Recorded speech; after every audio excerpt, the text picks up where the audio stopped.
I predict in the next 10 years that crypto, blockchain, Bitcoin, all of this innovation will be the 12th sector of the S&P. Let's say you're a very, very wealthy Middle East sovereign fund and you're managing, I don't know, $500 billion.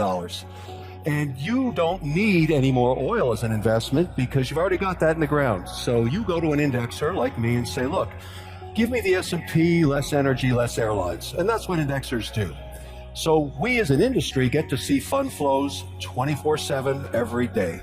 And there are billions of dollars out there waiting for policy, because for all the excitement about Bitcoin, for all the excitement about crypto, for all of the wonderful productivity, these products and blockchain and everything that's promised that you're going to be hearing about the next 3 days, these massive pools of capital, these trillion-dollar pools own this much crypto, this much, practically nothing. It's the purvey of high net worth individuals, hedge funds, and retail investors. And that's okay. But what we're missing is policy. When we get policy and the regulator regulates, that's not a negative thing. The spigots of capital are going to flood into this sector like you've never seen. And so for those of us that can invest in it now, you're getting ahead of what's going to be a huge wave of interest when policy occurs. I predict in the next 10 years that crypto, blockchain, Bitcoin, all of this innovation will be the 12th sector of the S&P. Now, why do I say that? Because Bitcoin is not a coin, it's software. Ethereum is software. Avalanche is software. Helium is software. Solana is software. It's all software. And the smartest hands over keyboards today in the world are developing on the chain and bringing innovation to financial services, which in the end is the largest sector on earth. Now, what we need is policy. We need government to catch up with us so that we don't lose leadership in America to this very important 12th sector of the economy. There's no question. So let me give you a quick update, because I've been spending a lot of time in Washington in the last 3 months, a lot of time. And the good news is, on a bipartisan basis, there are many senators and reps that are thinking about this in a proactive way. So I'm going to give you what I'm calling the 5 vectors of policy and give you an update of where we're at on this stuff, because I've actually read these bills. They're big, a lot of reading, a lot of bedtime reading here, but there's a lot of good innovation occurring. Let's start with the big daddy bill that's coming out of Cynthia Lummis. She is coming here on Friday to give a keynote. This is a very important milestone to have a senator come here and address this important sector with a bipartisan mandate. That signals that regulation is coming, and that is a good thing. That's vector number 1.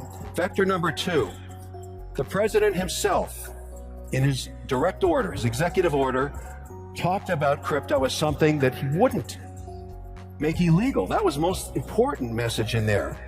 But there was also a concern about climate change, which I'll get to in a minute. Then there's BlackRock, the Larry Fink mandate that has discussed this sector as well, also a concern about ESG and climate change. Last night at 6 o'clock, Bill Haggerty dropped a bill. 2 pages. I spoke to the senator last night. A 2-page bill that would make stable coins legal. This is a genius piece of legislature. If it's 2 pages, every senator can read it. And it's very simple. What this says is this: why is this any different than a money market fund? Why can't we have a simple audit every 30 days with the underlying security inside of it, whether it be USDC or any other stable coin? And why can't we limit the duration of the asset to 12 months or less? And then why don't we let the market compete to provide stable coins, which are now way past $100 billion, and allow institutions to put this on their balance sheets? 2-page bill. There's a senator that wants to do business. I, of course, applaud this mandate because my own auditor won't let me and my operating company do anything with stablecoin because there's no regulation on it. So maybe the best way to approach this for all of us that are interested in crypto is to pick one pillar of value. And right now, I would argue that stablecoins are one of the fastest growing asset classes outside of Bitcoin, and help this become policy and law, and watch what happens. And the reason you should care is, if it's backed by the US dollar, it will become the reserve currency of the earth. That's what will happen. And why would we want to give that up to any other country? Why would we ever give that innovation up? So let's regulate this. Let's get behind this bill and make it happen. And I'm not asking the federal government to write one line of code. That's not their job. Let the free market, let the private sector develop these stablecoin products and let them compete, just like Fidelity competes with their money market fund, like Schwab competes. They're regulated and everybody uses them when they have a cash balance on their account. Let's do the same thing here. That way, we have the innovators coding and we have the government regulating. That's a great outcome. It's coming soon. Now, let's talk about the minefields in the 5 vectors of policy. We'll start with the SEC. Now, I don't know if you read these memorandums, but a few weeks ago, they started proposing that in addition to financial audits in all companies that are public, in all 11 sectors of the economy, that they have a carbon audit, that they get somebody, if you claim that you're carbon neutral, you're going to get audited every quarter. Now, in the Bitcoin mining industry, where I'm a participant, the way we get carbon neutral is we buy carbon offsets. The problem with a carbon offset is the tracking error is so huge that no public auditor will sign off on those statements. You can say you're carbon neutral, but there's nobody going to sign it at the risk of being offside with the SEC. So if the SEC adopts that policy, that's bad for proof of work, and it's bad for Bitcoin mining, because the first pioneers of this in the US were very concerned about being ESG compliant, and they went to that market. They went to the offset market. 2 weeks ago in the EU, they tried to ban proof of work because they were so concerned about how much carbon it was doing. Now, here's why Bitcoin mining is going to save the world. If this policy gets implemented, because it's also in the ESG mandate that Larry Fink at BlackRock put in place, and it's also mentioned directly deep in the executive order of the president himself. It's a direct swipe at Bitcoin mining. But why is Bitcoin mining good for the earth? Because the next generation of Bitcoin miners, and some of them are represented right here, are starting to work with energy that does not require carbon. Hydroelectricity and nuclear power, wind and solar. The drive to produce Bitcoin is so economic in value that they will go ahead and fund the next generation of machines and turbines.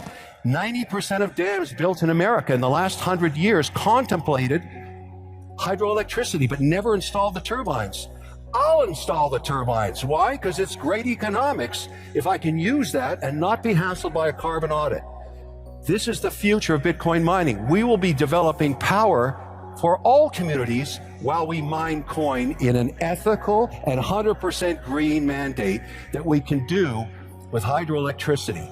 This speaks to Montana. It speaks to the Tennessee Valley, upstate New York, Quebec, Canada, northern Norway. All of these places, Georgia, have an abundance of unused hydro, and that is the future of Bitcoin mining. And it's a good thing. It provides for communities. It provides extra power. And the capital required for this is unlimited. Now, the beautiful strategy here is when we get policy, this is the Loomis bill right here, and there's lots of good news in this thing. When we make Bitcoin an allocation for institutions, which they do not have yet, what I predict will happen, they will put between 50 basis points and 3 basis points or 300 basis points into their portfolios. How much money is that? Trillions of dollars. So if you want to see Bitcoin appreciate in value, if you're an advocate like I am, because it's software and it's a property and maybe it's a currency, you want regulation. You embrace this and you stand back and watch the capital pour into this. And to celebrate this idea to the moon, I'm wearing my Snoopy Omega today. that has Snoopy going to the moon on it. This watch has gone up 4,000% in value in 24 months because of you. You love Snoopy. You love going to the moon. You love this watch, and so do I. Thank you very, very much.